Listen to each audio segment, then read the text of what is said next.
नमस्कार, जनभावना टाइम्स में आपका स्वागत है। आपके साथ मैं हूं अंकिता और मैं हूं गार्गी। आइए देखते हैं देश दुनिया की टॉप 25 खबरें। पीएमएलए की एक विशेष अदालत ने पात्राचौल भूमि घोटाला मामले में शिवसेना सांसद संजय राउत की न्यायिक हिरासत 5 सितंबर तक बढ़ा दी है। प्रवर्तन निदेशालय ने राउत को 1 अगस्त को मुंबई के उत्तरी उपनगरों में एक पुनर्विकास परियोजना से जुड़े कथित मनी लॉन्ड्रिंग के सिलसिले में गिरफ्तार किया था। राउत 8 दिनों के लिए ईडी की हिरासत में थे। दिल्ली सरकार में डिप्टी सीएम मनीष सिसोदिया ने दावा किया है कि उन्हें भारतीय जनता पार्टी की ओर से ऑफर मिला है। उन्होंने एक ट्वीट में दावा किया है कि बीजेपी ने उन्हें आप तोड़कर पार्टी में शामिल होने का संदेश दिया है। ट्वीट में सिसोदिया ने दावा किया है कि बीजेपी ने उन्हें भेजे संदेश में कहा है कि अगर वो ऐसा करते हैं तो सीबीआई ईडी के केस बंद करवा देंगे।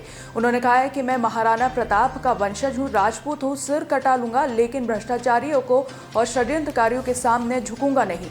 मेरे खिलाफ सारे केस झूठे हैं, जो करना है कर लो। दिल्ली के डिप्टी सीएम मनीष सिसोदिया के दावे पर बीजेपी ने आम आदमी पार्टी पर हमला किया है। बीजेपी प्रवक्ता गौरव भाटिया ने कहा है कि आम आदमी पार्टी का भ्रष्टाचार और कट्टर बेईमानी बीजेपी उजागर कर रही है और ये स्पष्ट हो गया है कि मनीष सिसोदिया और आम आदमी पार्टी के पास जवाब नहीं है। गौरव भाटिया ने कहा कि मनीष सिसोदिया कह रहे हैं कि एक संदेश आया है भाजपा का। मैं कहना चाहता हूं कि जिनकी सोच इतनी छोटी है उसे भला कोई क्या तोड़ेगा। दिल्ली के डिप्टी सीएम मनीष सिसोदिया के इस दावे पर बीजेपी नेता और सांसद प्रवेश वर्मा ने कहा है कि बीजेपी में मनीष सिसोदिया जैसे नेताओं की जगह नहीं है। उन्होंने कहा है कि समझ में नहीं आता कि आखिर मनीष सिसोदिया रात में क्या खाकर सोते हैं। ऐसा तो नहीं है कि वो 1+1 वाली दवा लेकर ही सोते हैं, जिससे कि वो सुबह उठकर इस तरीके का ऊट पटांग बातें करते हैं। जिसमें बीजेपी सांसद ने कहा है कि मैं साफ करना चाहता हूँ कि बीजेपी में मनीष सिसोदिया समेत ऐसे नेताओं की कोई जगह नहीं है। दिल्ली के मुख्यमंत्री अरविंद केजरीवाल ने आबकारी नीति में कथित घोटाले की जांच के मुद्दे पर एक बार फिर से केंद्र सरकार और बीजेपी पर निशाना साधा है। उन्होंने ट्वीट कर पूछा है कि ऐसे देश कैसे तरक्की करेगा। केजरीवाल ने ट्वीट किया है कि रुपया पिट रहा है, जनता महंगाई से परेशान है, बेरोजगारी आसमान छू रही है और ये लोग सीबीआई ईडी खेल रहे हैं। देश भर में जनता की चुनी हुई सरकारें गिराने में व्यस्त हैं। सारा दिन गाली गलौज करते हैं। लोग अपनी तकलीफें किसको बताएं, किसके पास जाएं। ऐसे देश कैसे तरक्की करेगा। दिल्ली पुलिस ने किसानों के विरोध प्रदर्शन के ऐलान के बाद दिल्ली हरियाणा सीमा पर सुरक्षा बढ़ा दी है। किसान जंतर मंतर की तरफ ना बढ़ सके, इसीलिए हर तरफ बैरिकेड्स लगा दिए गए हैं और जवानों को तैनात किया गया है। हालांकि पुलिस की कड़ी सुरक्षा व्यवस्था के बीच भी जंतर मंतर पर किसानों का पहुंचना शुरू हो गया है। बता दें कि संयुक्त किसान मोर्चा ने अपने मांगों को लेकर सोमवार को दिल्ली के जंतर मंतर पर महापंचायत करने का ऐलान किया है। हालांकि दिल्ली पुलिस ने किसानों को इसकी अनुमति नहीं दी है। मेघालय के राज्यपाल सत्यपाल मलिक किसानों के मुद्दे को लेकर मुखर नजर आ रहे हैं। उन्होंने पीएम मोदी पर निशाना साधते हुए कहा है कि एमएसपी देश में इसलिए लागू नहीं हो रही क्योंकि प्रधानमंत्री का एक दोस्त है जिसका नाम अडानी है। वो पिछले 5 साल के भीतर एशिया का सबसे अमीर आदमी बन गया। सत्यपाल मलिक ने कहा कि देश के किसानों को हराया नहीं जा सकता जब तक उनकी मांगें पूरी नहीं हो जाती। वो अपना विरोध जारी रखेंगे। मलिक हरियाणा के नूह में वीर भगत सिंह गौशाला में कार्यक्रम में शामिल होने आए थे। सुप्रीम कोर्ट ने तीस्ता शीतलबाड़ की जमानत याचिका पर गुजरात सरकार को नोटिस जारी किया है। तीस्ता की ओर से पेश वरिष्ठ वकील कपिल सिब्बल ने कहा है कि हम अंतरिम राहत चाहते हैं। हाई कोर्ट में 19 सितंबर को सुनवाई रखी गई है, जिसके बाद कोर्ट ने कहा है कि आप गुरुवार तक इंतजार कीजिए। तीस्ता को गुजरात दंगों की साजिश के मामले में राज्य के उच्च पदाधिकारियों को फंसाने के लिए रिकॉर्ड में हेराफेरी करने के आरोप में गिरफ्तार किया गया था। देश के 5 राज्य भारी बारिश और बाढ़ की चपेट में है। मध्य प्रदेश, राजस्थान, उत्तर प्रदेश, हिमाचल और बिहार में पिछले 48 घंटे से भारी बारिश हो रही है। राजस्थान में 200 और मध्य प्रदेश में करीब 50 छोटे बड़े डैम ओवरफ्लो हो गए हैं।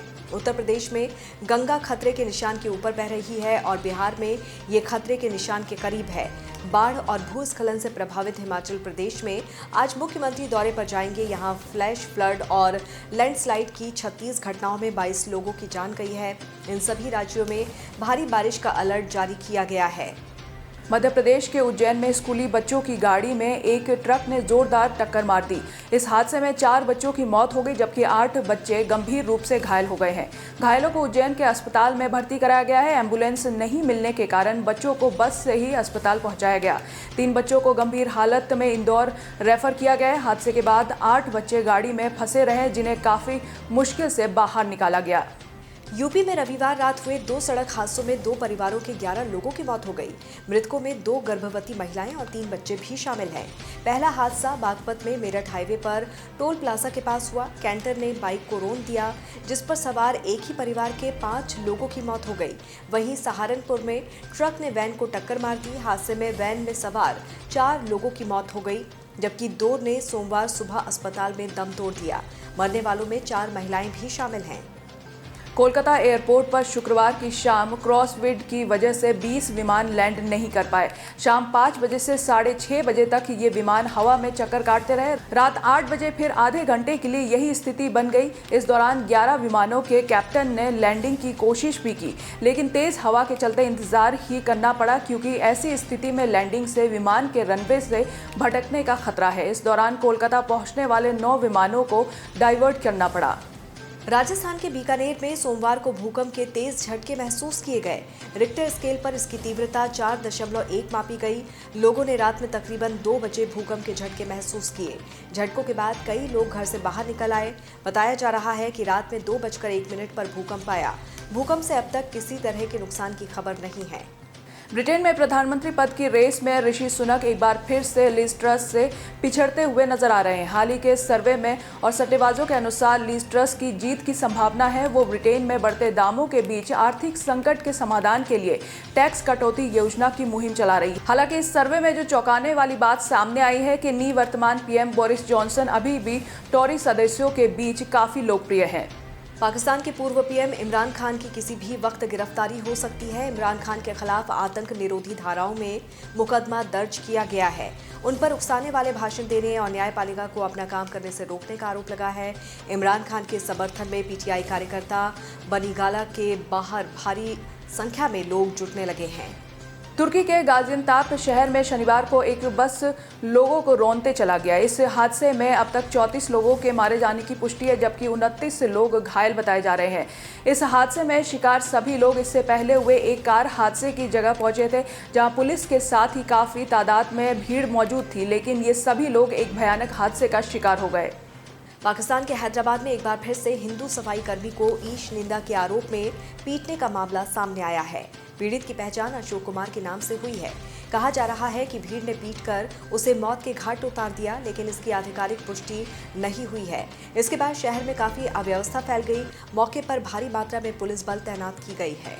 रूसी राष्ट्रपति पुतिन के राइट हैंड कहे जाने वाले अलेक्जेंडर दुगिन की बेटी की कार बम धमाके में मौत हो गई। धमाका शनिवार देर रात मॉस्को के बाहरी इलाके में हुआ। रूसी मीडिया के मुताबिक अलेक्जेंडर दुगिन ही इस हमले में निशाने पर थे, लेकिन अंतिम समय में उनकी कार पर उनकी बेटी सवार थी, जिस कारण उसकी मौत हो गई। भारत और जिम्बाब्वे के बीच तीसरा वनडे मुकाबला आज हरारे स्पोर्ट्स क्लब में खेला जा रहा है। 2-0 से सीरीज में बढ़त बना चुकी भारतीय टीम आज पाकिस्तान के रिकॉर्ड की बराबरी करने उतरेगी। भारत ने पहला मैच 10 विकेट और दूसरा मैच 5 विकेट के अंतर से अपने नाम किया था। शनिवार को खेले गए दूसरे मुकाबले में भारतीय टीम ने जीत के लिए मिले 162 रन के लक्ष्य का पीछा करते हुए टारगेट को 25.4 ओवर में 5 विकेट रहते हुए ही हासिल कर लिया था। न्यूजीलैंड ने ब्रिजटाउन के मैदान पर सोमवार को ऐतिहासिक जीत दर्ज की है। उसने 3 मैचों की वनडे सीरीज के निर्णायक मुकाबले में वेस्टइंडीज को 5 विकेट से हराया है। कीवियों ने पहली बार वेस्टइंडीज में वनडे सीरीज 2-1 से जीती है। इससे पहले उसे कैरिबियाई सरजमी पर पराजय का सामना करना पड़ा। इस मैच से पहले तक सीरीज 1-1 की बराबरी पर थी। डिसाइडर मैच में वेस्टइंडीज ने पहले खेलते हुए 301 पे 8 विकेट रन का स्कोर खड़ा किया। न्यूजीलैंड ने टॉम लॉथन की अगुवाई में 47.1 ओवर में 5 विकेट पर 307 रन बनाते हुए वेस्टइंडीज में पहली बार सीरीज अपने नाम कर ली। सभी को हंसाने वाले कॉमेडियन राजू श्रीवास्तव पिछले काफी दिनों से बेहद शांत हैं। वजह तो सभी जानते हैं कि पिछले 12 दिनों से राजू होश में नहीं आए हैं और इस बात ने सभी के दिलों में डर पैदा कर दिया है। कॉमेडियन की सलामती के लिए देश भर में प्रार्थनाएं की जा रही हैं। हर दिन राजू की हेल्थ को लेकर तरह तरह की खबरें सामने आ रही हैं। ताज़ा जानकारी के अनुसार कॉमेडियन की हालत एक बार फिर से नाजुक है। पिछले दिनों पॉपुलर टीवी शो भाभी जी घर पर है के पॉपुलर किरदार मलखान यानी कि दीपेश भान का हार्ट अटैक से निधन हो गया था। दरअसल दीपेश के जाने के बाद उनके परिवार पर 50 लाख का होम लोन है, जिसे उन्हें चुकाना है। ऐसे में भाभी जी घर पर है की टीम दीपेश के परिवार की मदद के लिए आगे आए हैं। अभिनेता सिद्धार्थ मल्होत्रा की फिल्म शेरशाह और रणवीर सिंह की 83 को 67वें फिल्मफेयर पुरस्कार में सबसे ज्यादा नामांकन मिले हैं। आयोजकों ने रविवार को एक प्रेस विज्ञप्ति में बताया कि शेरशाह फिल्म को 19 और 83 फिल्म को 15 नामांकन मिले हैं। इसके बाद विकी कौशल अभिनीत सरदार उधम को 13 और तापसी पन्नू की रश्मि रॉकेट को 11 नामांकन हासिल हुए हैं। शेरशाह 83 और सरदार उधम के साथ साथ राम प्रसाद की 13वीं सर्वश्रेष्ठ फिल्म के शीर्ष पुरस्कार के लिए दौड़ में शामिल है। बॉलीवुड के सुपरस्टार अजय देवगन पिछले 3 दशकों से लोगों का मनोरंजन करते नजर आ रहे हैं। साल 1991 में आई फिल्म फूल और कांटे से लेकर अब तक अजय देवगन फिल्मों में है। ऐसे में उनके चाहने वालों की भी कमी नहीं है। न सिर्फ देश भर में बल्कि दुनिया भर में अजय देवगन की अच्छी खासी फैन फॉलोइंग है और उनमें से एक कैलाश चौहान जो न सिर्फ अजय देवगन के हमशक्ल हैं बल्कि वो उनकी अच्छी खासी कॉपी भी कर लेते हैं। ऋतिक रोशन और Saif Ali Khan starrer action thriller Vikram Vedha 30 सितंबर को रिलीज होगी। फिल्म 2017 में आई तमिल फिल्म का रीमेक है। ये बॉलीवुड की बहुप्रतीक्षित फिल्मों में से एक है। लंबे समय से ये फिल्म चर्चा में है जो अब आखिरकार रिलीज होने वाली है। टॉप 25 खबरों में फिलहाल इतना ही। बाकी की खबरों के लिए आप हमारे वेबसाइट www.thejbt.com को लॉगिन कर सकते हैं। नमस्कार।